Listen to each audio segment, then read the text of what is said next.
Man, I feel like I don't even need to teach. I feel like we just had church. That was good. If you have a Bible, would you pull it out? We are going to be in the last week of a series called The Way of Jesus. I'm going to read through Luke chapter 5, if you would. If you have a Bible on your phone, the Lord still loves you. And you can use that. But if you have one of these, there's something just, old about us. We're just old. Luke chapter 5, I'm going to start from verse 1. It reads this way. One day, as Jesus was standing near the lake of Gennesaret, that's also called the Sea of Galilee, there were people there who were crowding around him, and they were listening to the word of God. And he saw at the water's edge 2 boats left there by fishermen. And they were washing their nets, verse 3. When he got into one of the boats that was belonging to Simon, who's Peter, and he asked him to put out a little bit from the shore. And when he sat down, he taught the people from the boat. And when he had finished speaking, he said to Simon, "Put out a little deeper and let down your nets for a catch." And Simon answered, "Master, we've worked hard all night and haven't caught anything. But because you say so, we'll let down the nets." And when they had done so, they caught such a large number of fish that their nets began to break. So they signaled for their partners in the other boat to come and help them. And they came and filled the boat. And it was so full of fish that it began to sink. That's a lot of fish. And when Simon Peter saw this, he fell to his knees at Jesus, and here's what he said: "Go away from me, Lord, I'm a sinful man." For he and all his companions were astonished at the catch of fish that they had taken in. And so were James and John, the sons of Zebedee, Simon's partner. And then Jesus said to Simon, "Don't be afraid. From now on, you will fish for people." And so they pulled up their boats on the shore and left everything, and they followed him. Fish are a picture of fruit in ministry and people. I brought some fish here for us. And I actually wanted to, I had some ideas around this, but as I was praying for us, I thought to myself that some of us are actually working to catch fish. Fish are people who are living beneath the surface, and they're living in a whole other world. And God's like, hey, I want to catch them and bring them to a whole new way of living. I'm going to pull them out of environments that they're in and bring them into a whole new environment, and you're going to be fishers of people. Is there anybody praying for fish this morning? Is there anybody praying for, fish? Like Brett. Brett likes fish. Brett was telling me this morning, I want to give you some fish, Brett. Brett was telling me this morning that he goes to a coffee shop and he sees some people who are looking for God, and he's like, hey, I invited them to church, and I want them to come because they're having a hard time, and so he's like, I went fishing. Okay. Is it okay if I break the fourth wall a little bit? There's a picture. Can you help me, Gavin? I want to give you some fish. Here. Here's what I want you to do. Only give it to them if they raise their hands. Shh, because shy people don't get fish. If you're praying and looking, hey, see, watch this. If you're praying for your family, for instance, your family who are still living beneath the surface, and you're looking for fish. For instance, your family members, if you have kids who you're praying for, yeah, you raise your hand, that's good. If you're praying for someone, maybe you have some family members who are on the outside of God. Maybe you have some people who are in your neighborhood who you smell what's coming out of their home and you're like, God, we need to go fishing. Maybe you have some family members who are addicted to something. Now, don't forget the people in the back, because the people in the back also need fish. Maybe you have some family members, for instance, who are wrestling in their identity. And if you ask them to be honest about who they were and where they were, they wouldn't tell you yet. If you're praying for fish, if you look out in our government, if you look out in society and you see people, and it's not that they're bad, it's that they're swimming in another economy, and God is actually after them and wanting them to come above the surface and live in a different world, God would say, I want you to catch fish. And so, we're fishers of men. I like little things like these because I keep them on my desk. And what it does is it reminds me, I would love to give you one. Things like this, it reminds me every day that this is what I'm called to. If you have this, here's what I want to invite you to do. Would you take this and maybe put it on the dashboard in your car, or maybe put it on your desk, or put it next to your bed, so that you could remember that God is actually wanting to do this thing, and he's calling you to be fishers of men. That there are people who are living beneath the surface who he wants to pull above the surface, and he wants to use you to catch fish. But shy people can't catch fish. That's why some of you didn't get any. Here's the thing. Today I want to talk about the way of Jesus. I'm going to talk about sacrifice and self-denial. Now I know some of you want to leave right now. Don't leave yet. You took the fish, so you got to stay.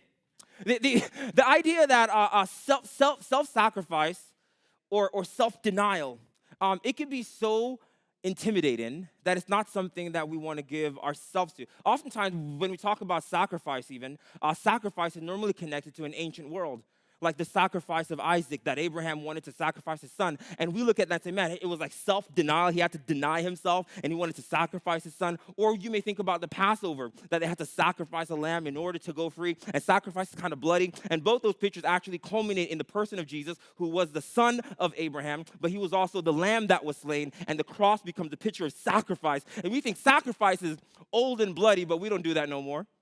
I don't even like blood in my steak. Right? Like sacrifice is an ancient thing. But the truth is that we know what sacrifice is even in a modern world. We know sacrifice and self-denial. Like if you want to lose weight, sacrifice and self-denial. If you see me in Jewel and I'm going down the cookie aisle, you'll see me with my cart, with my head down, because I'm rolling by the golden Oreos real fast because I have to deny myself and sacrifice in order to get it. They know golden Oreos is my jam. Right? But it takes sacrifice in order to get to what we want. Students, you guys know this. In order for you to be successful in the ways that you are, you've got to deny yourself of some things that your friends don't. Self-denial and sacrifice. You sacrifice a couple of Saturdays and a couple of Fridays to do things for the Lord that your friends would never do because you realize that it takes sacrifice to get to where I want to go. If you want to become proficient at a sport, you got to do your homework a little bit later so you can go to practice because you got to sacrifice in order to get better at what you want to do. If you want to learn an instrument, you've got to sacrifice your time and sacrifice your ambition. It takes sacrifice to get to where you want to. If you want to get into a relationship, relationships take sacrifice. Some of us have this idea that I can get into a relationship and be who I always was. No. You got to shave off some of the edges and sacrifice something, because it takes sacrifice and self-denial. Like, it's something that we do innately. And the problem is deeper, though. In our society and in our culture, when we talk about sacrifice, we do sacrifice kind of begrudgingly. And here's why we do it, though. Because in the end, we will benefit. And so it's worth it. I sacrificed the golden Oreos because one day, y'all going to see me and be like, look at him. Right? I get to benefit from that. So is that really sacrifice? Like, is that what Jesus is talking about when he talks about sacrifice, right? It's a way that we're invited into sacrifice to where eventually I know it's going to pay off and it's going to be for my benefit. And so even when our culture talks about sacrifice, it's kind of different from the kingdom, because when Jesus calls you to sacrifice, it oftentimes has nothing to do with you. And there are no benefits for you. And so even when we're called to follow Jesus and to sacrifice, somehow the way that our culture talks about sacrifice is mingled into the way that Jesus is inviting us to sacrifice, and we start to follow Jesus for our benefit. And Jesus does not call us to sacrifice in self-denial so that we can get something better on the other side. That's not what we were invited into. Kyle Idleman wrote a book called Not a Fan. And he had this statement. He says, what you win people with is what you win people to. So if I win you with something, that's actually the reality of what I win you to. If I win you over to Christ by saying, if you come to Jesus and sacrifice a little bit, if you give 10% today, he'll give you 110% tomorrow. If that's what I invite you into, then that's what you're going to live for. What I win you with is what I win you to. Then you become a follower of Jesus who, yes, you're willing to give your 10% and to give your time and to give your affection and to give, but only because you know that my sacrifice is one day going to give me something better.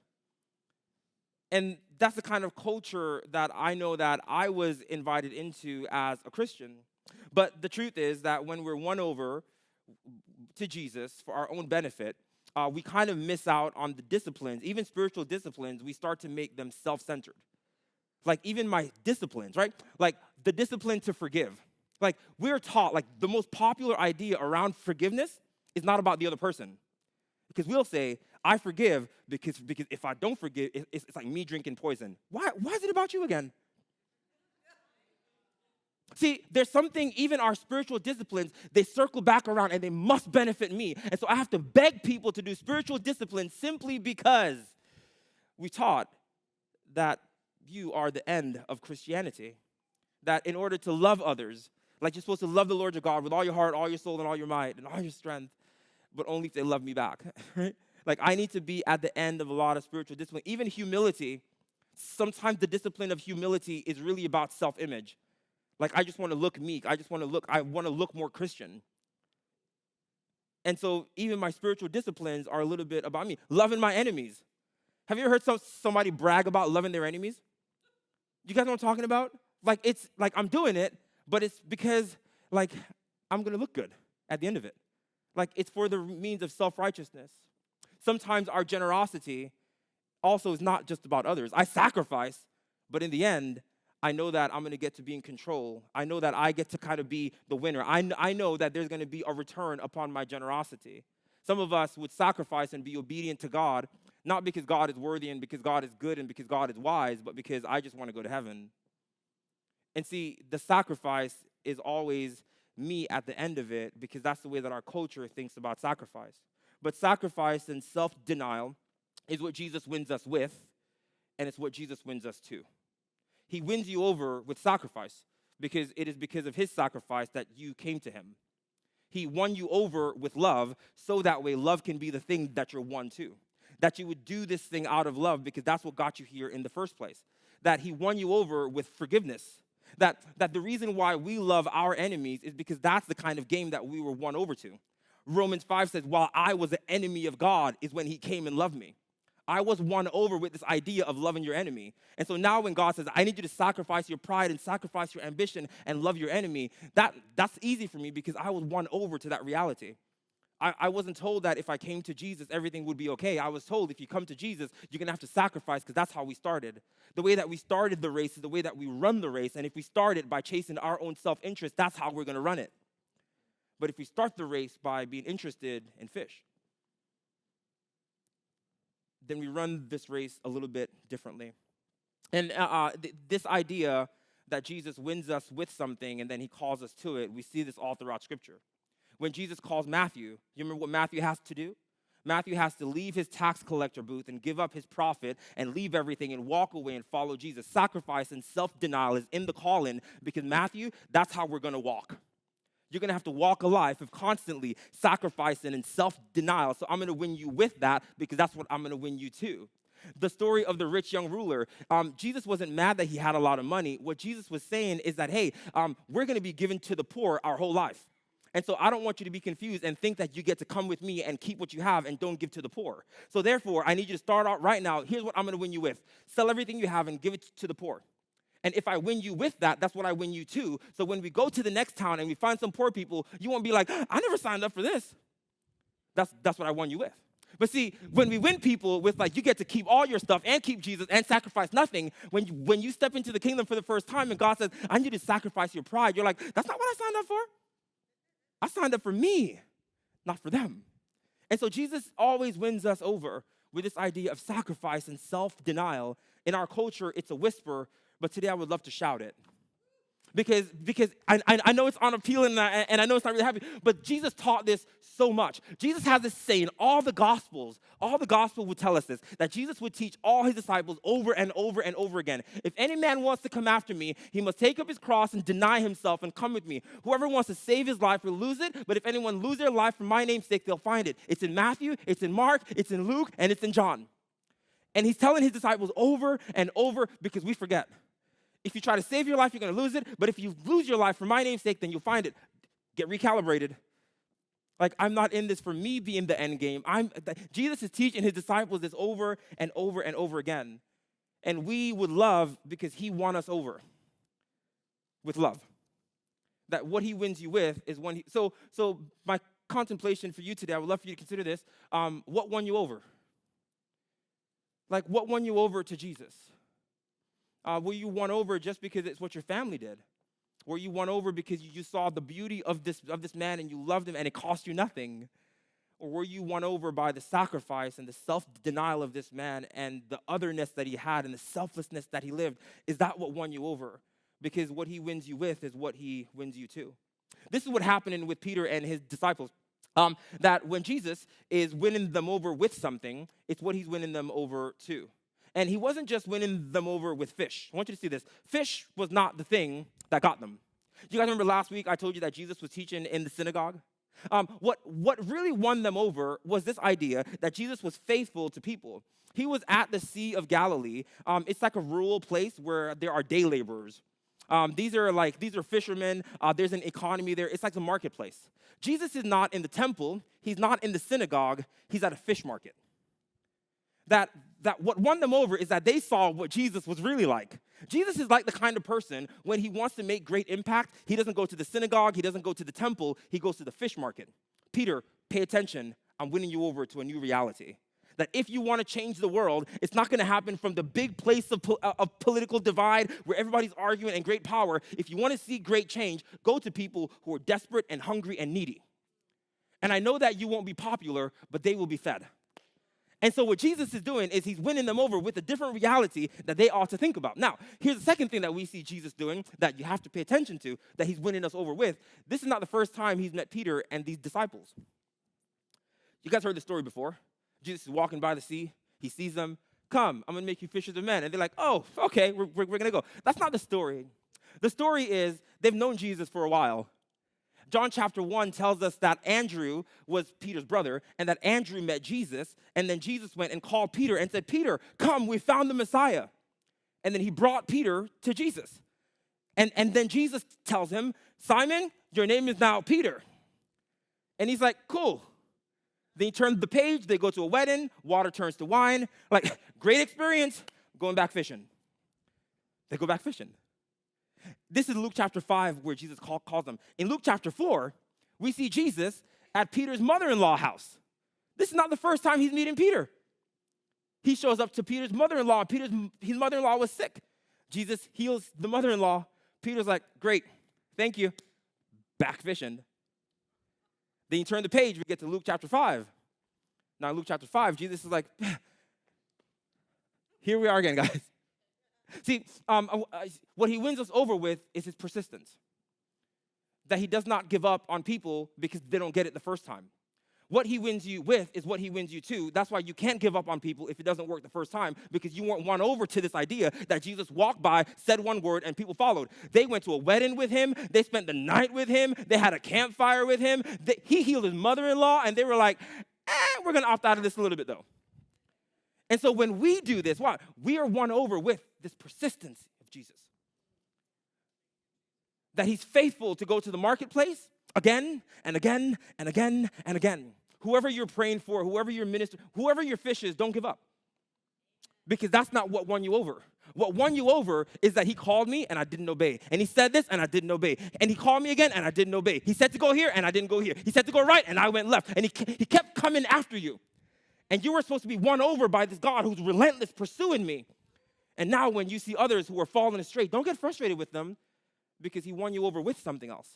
And what he wins you over with is what he wins you to. And then the last thing I want you to see here is that Jesus is merciful. Because the only reason why Jesus gets into the boat in the first place is because he wants to reach the people in the back. The reason why Jesus, so in the area of the Galilean river, it's like a little zigzag territory, and it has hills and valleys. And so what Jesus is doing is he's healing and he's teaching, and so many people are coming to follow him that he needs to position himself in such a way where his voice can actually bounce off the mountain's edges and reach the people who are in the back. Because right now, only the people in the front, those who came first, those are the ones that can hear him. And so look at Luke chapter 5, verse 3. Jesus got into the boat, the one that was belonging to Simon, and he asked him to put him out from the shore, and he sat down and he taught the people. That what Jesus is doing here, he's getting into the boat to talk to the people in the back. Now, here's the problem. Normally, for me, the people in the back are the ones who came late. Don't y'all turn around. That's not nice. See, it's not those who are present. It's those who are behind you in the back row. Those who are so far back that they're not even here, that they cannot hear anything I'm saying. That Jesus is saying, I need to position myself because all of you are in the front, and I'm trying to reach the people beyond these walls who are in the back. They're in the back for a variety of reasons. Like maybe people are in the back because they're convinced that they can never come to the front. Maybe people are in the back because they think that they're unworthy, that they're not valuable, and that they belong in the back. And Jesus says, I love all of you who came in the front, but I need to reposition myself because there's people behind you. There's people behind you who God is trying to reach. Now, for me, I get frustrated because I'm like, well, they just need to come to the front. Guys aren't with me. That people are in the back because maybe they're skeptical of being in the front. Maybe they're skeptical of front people.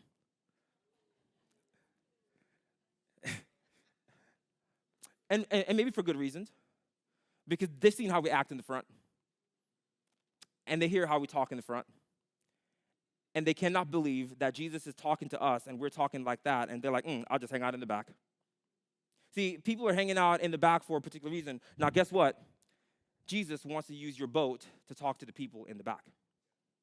The glory of the story is that Jesus wants to use your boat to talk to the people in the back. What should really bother you about the story is that Jesus even gets into a boat because he can walk on water. If I wanted to get people's attention, I would two-step on water, I would moonwalk on water, like I would be all over water, right? But Jesus is like, listen, you would think that Jesus, if he wanted to get your attention in the back, watch this, walking on water, come to the front. I find that sometimes I believe that if God wants to do anything, he'll do it sovereignly. But time and time again, I find that God is not interested in doing things sovereignly. That's why he made his humans, because he wants to partner with you. That God has always wanted to work with you since Genesis chapter 1 and 2. So he made you in his image and likeness, gave his life to you, gave the imago Dei, his likeness to you, gave his power to you, gave his command to you. Now go be fruitful and multiply. Isn't that your job? No, it's our job. See, sometimes I ask God to do things sovereignly so that I'm not involved. Like my neighbors. Like I wish that God would just show up in their house and touch them. And I could stay home and eat golden Oreos. You know what I'm talking about? Like somewhere in my mind, I want God to be so sovereign that I'm not involved. And to do so is to undermine and disqualify and destroy my own identity. Sometimes I over-theologize things so much to where I'm excluded from the picture. But he doesn't walk on water because he wants your boat. Because if he's going to reach people, he wants to do so using your boat. Are you guys with me? Here's the thing about the boat. The boat is an ordinary thing, but Jesus sees it as a profound thing. When we saw, this is my boat. It's a little tiny boat. It's an ordinary thing.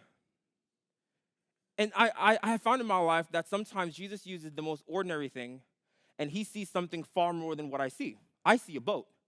He sees a pulpit. He sees it as an opportunity that if he gets in it, he could reach people beyond the wall and in the back. You see your boat as ordinary. Like God can't really do much with this little boat anyway. But if you let him get all up in your boat, he'll turn it into something far greater than what you've ever realized it to be. And he'll do the thing that you're praying for him to do sovereignly without you. How you guys doing? Sometimes my boat is my possessions. Like my possessions, like they're for me, like they're mine. But I have found that sometimes if I let God get into that stuff, he'll use it to reach people in the back. That this is why we give. This is why we tithe as a church. We're saying that God, like this is my boat. This is my work boat. This is my income. This is what I get. But if you get in it, you can somehow use it to reach people in the back. This is why people give their time. I have a little bit of time. It's not as much as I really need. But if you get into this little bit of time I have, I'm confident you will reach people who are living back of the world kind of life. You'll reach those who are going through really hard times. He doesn't need a lot of time. He just needs a little boat. He just needs a little tiny boat. What if your skills and your talents weren't just so that you can become famous and win an Oscar? like what if that thing that you gave up because it didn't go anywhere? Because it didn't turn out the way that you thought it would? Like the album didn't go platinum? Like the book didn't sell? Like I can't do this well enough? Like, what if it wasn't for that reason, but it was for, eventually, God would step into it and talk to the people in the back? What if your job, the one that you complain about, the one that's really hard, is not about you accomplishing the 10 things that you need to accomplish tomorrow? What if it's not about the paycheck that you're going to get on Friday? What if it was all about God has given you this boat and positioned it in the right place so one day he could step into it and you could see what he could do through you? Is there anyone who needs to see their job as a boat that God can use? Anyone? One? Awesome. I'll give it to you. Yeah, you missed it. You missed it. You should have raised your hand. Shy people don't get boats. I'm telling you. Shy people don't get fish, and shy people don't get boats. That's just the way that this thing works. Like, what if, like, these are the kinds of things that I love, and I keep them, these are the kinds of things that I would keep, like, here, gosh, y'all, I love it. Just help me. Oh, here, only give it to people, only give it to people who want to see their job as a boat. Like people who are still at their job to get paychecks, don't give them one, okay? See, there's something profound that happens when I begin to see my job as a boat. Now they're not listening to me, Jesus. Like, what if your personality is your boat? Like, what if that great hospitality that you have is not just for your job? What if it's a boat that if you let God into it? Like, I've been doing this for the past couple of weeks. So I'm an introvert, right? And like, there's things that like really make me uncomfortable. So for the past couple of weeks, I've been going to like walk downtown Lake Zurich. I've been going to like the Walmart and to the Home Depot. And I've been like, God, I have a little lunch break. So I'm going to scarf this food down real quick. And then I have a little bit of boat left. If you get into my boat, and you could just reach a couple of people in the back, then that's a much better use of my 15 minutes. And I just give myself over to that time. Like, what if your boat was something far greater? My wife and I have done this. Like, guys, when we moved from South Florida and we came here, like, it was God stepping into our boat. Like, hey, I want to use your vocation. I want to use your life. I want to use your family to reach some people in the back. Can I use your boat? And I'm like, this little old life? This little old thing? When my wife and I first got married, we've given away our car twice. We gave her our car twice. It wasn't a great car. It wasn't like a Lexus or anything. I don't know if I ain't got that much faith. But there was a time where it's like, where the Lord's like, hey, like these people are having a really hard time. He's like, can I use your boat to actually speak someone's language? And I'm like, yes, Lord. Like, you can use that. And we gave it away. We forfeited a couple of vacations because we said, God, like we have this little pot of money that we set aside. How would you want to use this boat? And I would love for him to say, like, take your family to Disney. You deserve it. It's like, hey, this year, I want to use your boat differently. Can I use your boat to reach the people in the back? And I'm just confident that maybe our fishing boats can become something far more powerful. Single people. What if your singleness is a boat? How can God use your singleness? See, because singleness is not about finding a partner. When it becomes that, I become the end of it. But it's like, God, how would you use my singleness and my time as a single person? Like, how would you use my testimony as a single person to reach people who are in the back? To reach people who are on the outskirts and on the fringes? All right, and so Jesus gets into the boat, right? So Jesus gets into the boat. He's talking to the people. What's fascinating is that Luke never tells us what Jesus is teaching. Because just like you all, at this point, it doesn't matter. We got boats, we got fish. I don't even know what's going on anymore, right? Like, I don't even know. But Luke doesn't tell us what Jesus is teaching, but we do know that it was so impactful that everyone came. So Luke is teaching, Jesus is teaching. Luke doesn't tell us what he's teaching, but then he tells us that when he's done, he speaks to Peter. So Peter is in the boat with Jesus, right? Jesus is preaching. I believe he was preaching things like, blessed are the poor. There's the kingdom of God. People are like, what? And they're showing up, right? And then Peter is in the boat, and he's washing his nets and cleaning his nets. And then when he's done, Jesus turns to Peter, and look at this in verse 4. He says, put out into the deep water and let down your nets. Now, Peter is in the boat. He has front seat, but he's really in the back.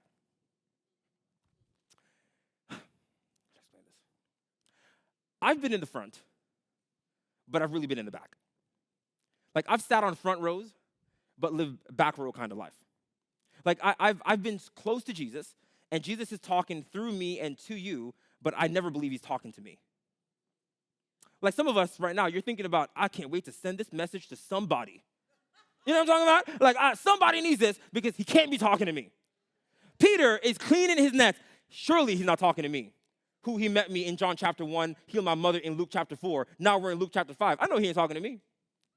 And he's cleaning his nets, and he's really in the back. Now, what he says to Peter is really, really good. He says, let's go out into the deep water and let down your nets for a catch. And this is the part where we want to hear Jesus say, let's go deeper. You guys know about, like, let's go deeper with Jesus. Let's get into this space where I can hear God personally for myself. Sometimes we actually believe that God would take us deeper and then use us. But I just spent this whole time trying to tell you that God doesn't take you deeper and then use you. He uses you in the shallow places. He uses your boat in the shallow places. And once he has permission for that, he's like, well, if you let me do that, well, let's go further. Let's go deeper. He doesn't wait until you get out there before he uses you. He uses what you have right now. This is where he starts. He starts right where you are. This is how good God is. He begins with the common things. This is why Luke chapter 16 says that whoever can be trusted with a little, that God would give them a lot. So, like, can he trust you on the shore? Can he trust you with these small things? Now, for some of us, the boats are easy. For some people, and just so you guys know, like, our campus, like, folks here are some of the most generous people I've ever met in my entire life. Like, generous with time. Like, generous with your finances, generous with your gifts. Like, some of you don't have time, and, like, you're trying to, like, find time to serve people and to love people. And one of the things I tell all of the other campus pastors is, my campus is way more generous than yours. I do. I'm like, you know what? Like, sometimes I don't even show up. They tell me how they worked out stuff. They were like, hey, this was needed, and we took care of it. I was like, your campus brings you problems. Mine brings me solution. You know what I mean? Like, yeah, I know, that's how I am. I know that. That's how I am. That's how I am. But see, for some people, like, what's a boat for you is not a boat for somebody else. Like, you've got to know what your boat is. So for some of you, being generous is really easy. And that's your boat. But God's like, hey, like, you gave me your boat, but now let's go deeper. And now I want you to drop down your nets because the boat was just the beginning. And maybe you can give money, but not your time. Maybe you can give time instead of money. Like, maybe you can give your skills but you don't really give quality time to people. Maybe you would pray for someone, but you never sit with them through hardship. Like some things are your boat, and some things are, it's time to go out and to go a little bit deeper. So here's a few problems with when Jesus says for you to let down your nets, right? This last thing I have, I don't have one for everybody. I gave these to our leaders. So I gave these to our leaders last year when I talked about vision. I talked about seeing what God is doing. I talked about seeing how God would lead us into this next season. And if you're on my team, you already know that normally when we get into meetings and I start to talk about the future, you guys are like, it's about to get crazy. I can't see anything, right? And I said, hey, guys, like in order for us to see what God is doing, sometimes our vision needs to change. Like I need to see my boat as a platform, and I need to see the world completely differently. Like, I cannot see how God can use this. Like, I cannot see how this, here's something that's wrong. Let me put my glasses back on so I can see your faces. Here's something that's wrong with Jesus telling him, let's go deeper and put out the nets. One, it's daytime and you fish at night, and nighttime is cooler, and because it's cooler at night, the fish come to the surface and it's easy to catch them. In the daytime, the fish go down to the bottom where it's really, really hot, just like the fish in your life. Hey, the fish in your life, they go down deep in the daytime and you can't find them, but at nighttime, the freaks come out, right? And so there's something that happens at nighttime where the fish come to the surface, and that's when you get the nets and you catch them. Jesus is saying, go fishing. One, it's daytime. Secondly, we've been out there all night and we haven't caught anything. So if we can't catch them at night, we surely aren't going to catch them during the day. Third, Peter's probably frustrated because this is his business. And have you ever gone to work and nothing worked? Like, you don't come home like happy, like you're frustrated because it did not work the way that I wanted it to, right? And fourth, he just cleaned the nets. And now Jesus is saying, just let them back down again. I was cleaning them while you were talking. And now you're done talking and you want me to get them messy again. And fifth, Jesus don't know anything about fishing. He's a carpenter. What do you do when Jesus shows up into your world and calls you against what seems logical, against what seems like it should work? Like what do you do when God calls you out of your comfort zone, against your understanding, against your intellect, against your experience? Like some of us, God is calling us to do something that you've already done before, and you're like, been there, done that, not doing it again. And Jesus is like, I just need you to see it differently. I just need you to see it differently. Maybe God is calling you like into church. Like maybe you've been to church and church didn't work out, or maybe serving didn't work, or maybe leading didn't work, and God's like, hey, I'm tapping you back in again. And you're like, been there, done that. Tried it, didn't catch anything. And I finally got my nets clean. By the way, you're only cleaning your nets because you caught seaweed. Like you caught nothing. And you had to clean up a mess. And now Jesus is telling you to go out again and to see it differently. Like maybe it's like school. Like to go back to school and to do something else. And you're like, been there, done that, hated it, won't go. And he's like, I just need you to see the world a little bit differently. Because if you see the world differently, then maybe you will live in it in a different way. Like maybe God is calling you to go deeper and put your nets out and to trust again. Like, I know that you were betrayed in this area, and I know it was hard, but I need you to trust again. It's like, would you let your nets down again? You've trusted me with your boat, and now you want to go deeper, and now I need you to trust me a little bit more. And so for some of us, it's just to see the world a little bit differently so that I can obey. Like, Jesus is calling me to do things that doesn't make sense in my world. Is there anybody like that? Like, God is, you got one? Get this jar back there for me, and take that one for you. Like, I just need to see the world differently. Like, God is calling me to give this up or to get back into this, and I just need to see the world differently in order to do it. It goes against my rationale, my experience, and my knowledge. And if that's you, is his hand up? That's good. I do want to bless him. You want to help me? Can you back there? Oh, can you help me? Get that for me. And so here's the thing. I want you to look at Peter's response to this. Peter's response is, Master, we just cleaned our nets. Like, we didn't catch anything. But then he says, but because you say so, I'll do it. If you're taking notes, I want you to jot this down. This is a profound statement that I make all the time. I can doubt it and do it. I can doubt it and do it. Sometimes it makes people really uncomfortable when I tell them this. Please don't leave when I say this. Just hear me out. Sometimes I tell people, like, I don't agree with everything that's in the Bible, but I believe it. And I'm asking God to conform me to that truth so I can give myself over to it and live in it. I doubt it, but I'll do it. And this is the dissonance that we must find ourselves in, to where we could say, I doubt that this will work. I don't know if this is true, but I'll do it. That sometimes the Christian experience has to be one that we say, because you say so, I doubt it, but I do it anyway. And this is the part of our Christianity that Peter would have first experienced. Then the story, he goes out, he sees it, he does it, he catches everything. And Peter does the math that I want some of you to do in this room. I gave him my boat, and he reached all the people in the back. I gave him my nets, and he caught all the fish that's in the sea. And now he's saying, can I have your life?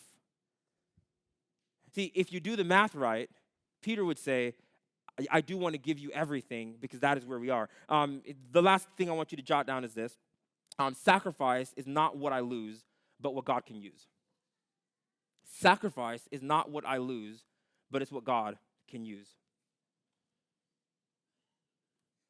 Sacrifice is not what I can lose, but it's what God can use. Today, as we get ready to celebrate baptism, there's something profound that happens in the losing of your life. Baptism is all about losing your life and coming back up in a new one. It is literally about giving your life over to Jesus. And we decided we wanted to bring all of the kids in because we want them to see what it looks like to lose your life for his name's sake so that you may find it. See, when Jesus says, for anyone who wants to save their life or lose it, it's not just for any reason. It says it's for his name's sake. It's for the sake of the gospel. And this is the kind of demonstration, adults, that I'm asking you to live out before our little ones? That would you live a life that would say this, that would say, hey, like, I'm going to lose my life for his name's sake. We're going to give this up for his name's sake. Like, tell people why you're sacrificing, why you're going the other way, why you're swimming in another direction. It is for him and his gospel and his kingdom because we believe it. Are you certain? I doubt it a little bit, but I'm going to do it anyway. This is the reality that the next generation, the generation that is coming up, has to step into, and we have to be the ones to give it to them. All right, so we're talking about Jesus catching fish. You guys remember that story? Jesus, he stoops down, he catches all the fish, and then Peter follows him. That's what we're talking about, just to loop you guys in. What's fascinating about the story, and then we'll do some baptism and have cake. You all are... I just talked about being healthy, losing weight, and you guys are clapping for the cake. That's good. Here's what's fascinating about this story. What's fascinating about this story is that when Peter catches all the fish, he catch all the fish, right? If you caught all the fish, like kids, if you got all the toys in the toy store that you would ever want, like everything that you'd ever want, all in one place, he caught it all. This is what he's been working for his entire life. Imagine if you made all the money that you would ever need for retirement, all in just one big swoop. And then Jesus turns to him and said, leave it all and come follow me. See, Jesus brought him to the end of his career. He gave him everything he could ever want. And when you come to the end of your life, this is what giving your life means. You come to the end of your life, and finally, you can live for him. What's fascinating is that they left the fish, they left the boat, they left everything to follow Jesus. What's more fascinating is that Jesus left the fish, and Jesus left the boat, because Jesus was a wandering preacher. He could have made a lot of money with that fish. He could have used the boat again, but Jesus left it, and so did they. And here's what that means. Hear me out, and then we'll have cake. Jesus cares more about Peter than the fish in the boat. That Jesus cares more about you than all the stuff. That's why when you catch everything, all the fish, that he can make all the money, all the boats, he can go wherever he wants, he's like, hey, what I win you with is what I win you to. It's not about your money. It's not about your time. It's not about your stuff. It's always been about you. And just so that you know that, I will give you 2 fish boats of everything. And then we're going to both walk away from it because it's always been about you. It's never been about your stuff. It's never been about your money because God has all the money in the world. He owns a cattle on 1,000 hills. It's not about your time. He's eternal, and he has all the time that you would ever want. He has everything that you could ever want, but what he's really after is you. And the reason why he comes after my time is because I treasure my time. The reason why he comes after my money because I treasure my money. He comes after my stuff because I treasure my stuff. But then once he captures it all, he's like, never wanted any of it anyway. I've always wanted you. That you are the object of his affection. You are the object of his affection. And today, this is what it means to follow Jesus. Like if you're listening here and maybe you haven't made a decision to follow Jesus, like this is the invitation. The invitation is not that everything would be better. It's that when everything is the best, it still falls short of him. That he is the thing. He's the object of our affection, and we are the object of his affection. That's what this is about. And he'll use anything to get there. So he doesn't walk on water, he asks for your boat. And he does the greatest miracle, and then he said, let's leave it. Why? It doesn't matter. It's always been about you. And I'll do anything for you. I'll capture anything and leave anything for you. And when you come alive to that reality, you'll be ready to fish for people. He says, now you're ready to fish for people.